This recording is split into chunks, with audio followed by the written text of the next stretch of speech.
welcome to South Asia Newsline. I'm Yeshi Chanzong. Here are the top stories we are tracking for you on Monday, the 6th of September. Indian Prime Minister Modi hails 100% first dose vaccination in hill state of Himachal Pradesh.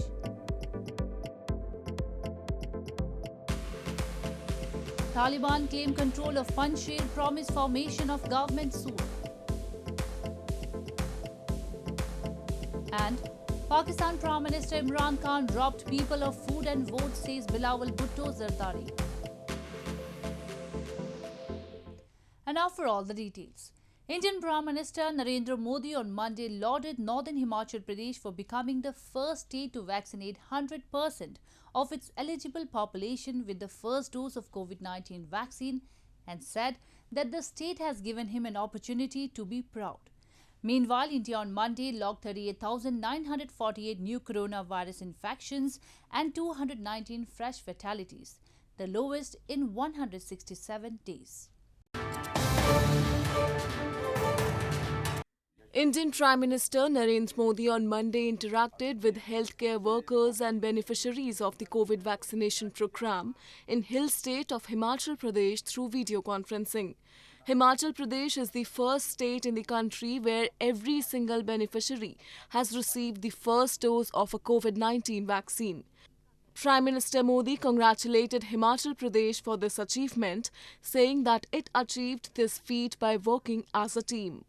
After Himachal Pradesh, Sikkim and Dadra and Nagar Haveli have vaccinated 100% of their population with the first dose of vaccines. 100 वर्ष की सबसे बड़ी महामारी के विरुद्ध लड़ाई में Himachal Pradesh champion बनकर के सामने आया है। हिमाचल भारत का पहला राज्य बना है जिसने अपनी पूरी एलिजिबल आबादी को कोरोना टीके की कम से कम एक डोज लगा ली है। यही नहीं, दूसरी डोज के मामले में भी हिमाचल लगभग 1/3 आबादी को पार कर चुका है। India's COVID-19 vaccination coverage has surpassed the cumulative figure of 687.54 million as per provisional reports till 7 a.m. local time Monday. Indian government is committed to accelerating the pace and expanding the scope of COVID-19 vaccination throughout the country. Meanwhile, India logged 38,948 new coronavirus infections, taking the total tally of COVID-19 cases to 33.02 million on Monday. The death toll climbed to 440,752 with 219 fresh fatalities, the lowest in 167 days. Prominent Indian farmer leader Rakesh Tikait on Monday said the 3 new agricultural laws are a bigger threat than coronavirus as they will stifle the farmers slowly. He asserted the months-long farmers' agitation against the legislation will continue until it is repealed. Asserting that the farmers' agitation against the 3 new farm laws will continue until they are repealed, prominent Indian farmer leader Rakesh Tikait on Monday said the agricultural laws are a bigger threat than the coronavirus as they will stifle the farmers slowly. His remarks came a day after hundreds of thousands of farmers staged the biggest rally yet in Muzaffarnagar in northern Uttar Pradesh state in a months-long series of demonstrations against the 3 farm laws, which farmers say will hurt their livelihood and leave them with scant bargaining power against big private retailers and food processors.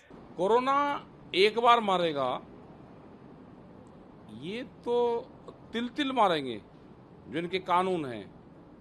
तो corona से बड़ा भयंकर तो कानून है आज देश में, ये जो कृषि के जो कानून लेकर आ रहे हैं, जो पूरे सर्विस सेक्टर को बेचने लग रहे हैं, तो ये बड़े हैं, कोरोना से बड़े हैं ये। The government says the measures introduced last September allows farmers to directly sell their produce to big buyers outside government-regulated wholesale markets and will help them get better prices. Since November last year, tens of thousands of farmers have camped on major highways to the capital New Delhi to oppose the laws. Farmer leaders and the centre government have held several rounds of talks, but the impasse remains. In news from Afghanistan, the Taliban claimed victory on Monday over opposition forces in the Panjshir Valley northeast of Kabul, declaring that it completed the Islamist group's takeover of Afghanistan and promising to announce a new government soon. Taliban spokesman Zabihullah Mujahid confirmed seizing control over the last holdout province of Afghanistan's 34 provinces.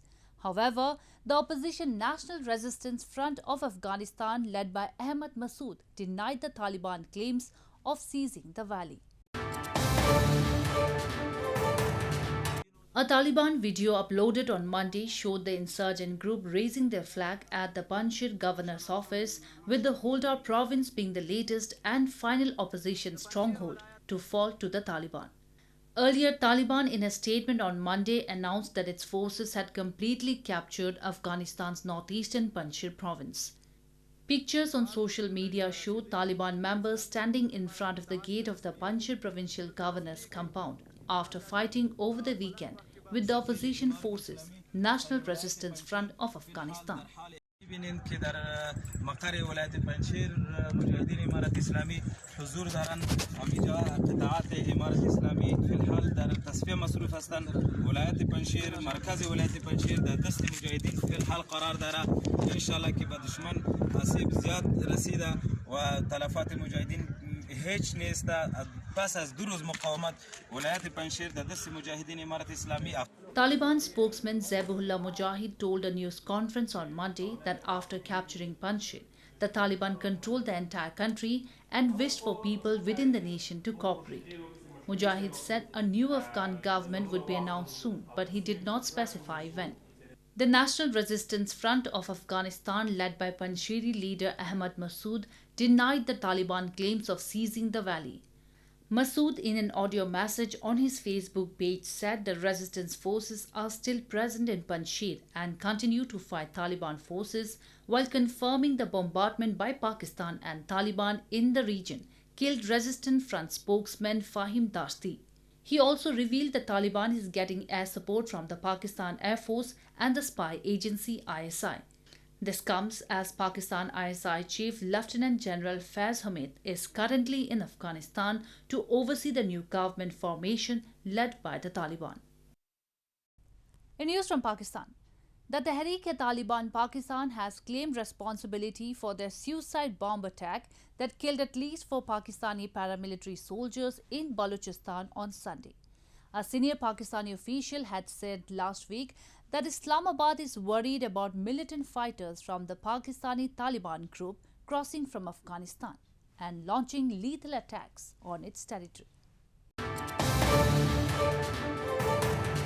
At least 4 Pakistani paramilitary soldiers were killed and 20 wounded in a suicide attack in Quetta in southwest Balochistan province on Sunday, officials said, part of a spike in attacks on security forces in recent weeks as neighboring Afghanistan fell to the Taliban. TTP, the Tehreek-e-Taliban Pakistan, claimed responsibility for the attack. The group, which is separate from the Afghan Taliban, renewed its allegiance to it after the fall of Kabul last month and has recently stepped up its campaign against the Pakistani army.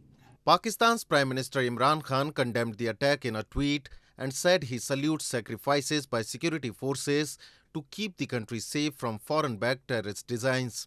A senior Pakistani official had said last week that Islamabad is worried about militant fighters from the Pakistani Taliban group crossing from Afghanistan and launching lethal attacks on its territory. Pakistan had also last Thursday, citing security concerns, temporarily closed its crucial Chaman border crossing in Balochistan amid an influx of Afghan refugees following Taliban's takeover in Afghanistan.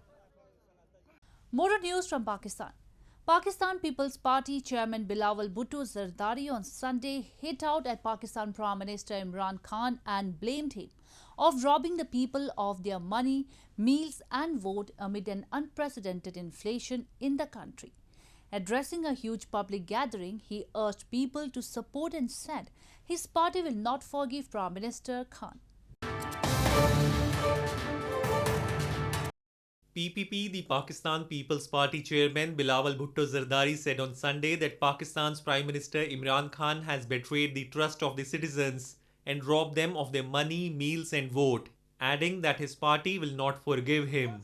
Addressing a grand rally in Dera Ghazi Khan city, Bilawal hit out at the ruling PTI government and said, "The people are being hurt and every citizen is troubled."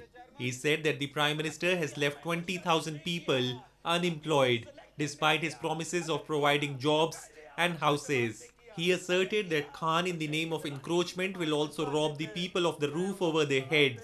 हम आपके पास आ चुके हैं पाकिस्तान को बचाने के लिए। खान ने आपका वोट पे टाका मारा है, इमरान ने आपका पेट पे टाका मारा है, सेलेक्टेड ने आपका जेब पे टाका मारा है। आप पाकिस्तान पीपल्स पार्टी के साथ तो, आप अवामी जमात के साथ तो, हम इसको माफ नहीं करेंगे, हम इससे हिसाब लेंगे। The remarks come in the backdrop of unprecedented inflation and unemployment in the country.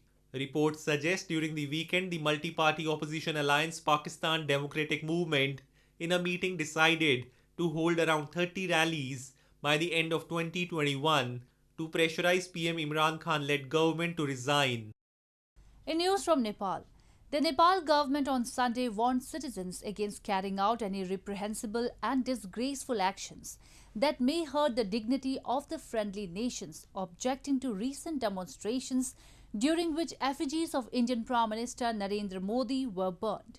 In a statement, Nepal's Interior Ministry said it was strongly committed to not allowing actions that might hurt Nepal's quest to have friendly ties with other nations. The effigies of PM Modi were burnt allegedly by some students and youth organizations belonging to both the ruling alliance and the opposition during protest over the death of a Nepalese youth when he was crossing the Mahakali River near the border with India in July.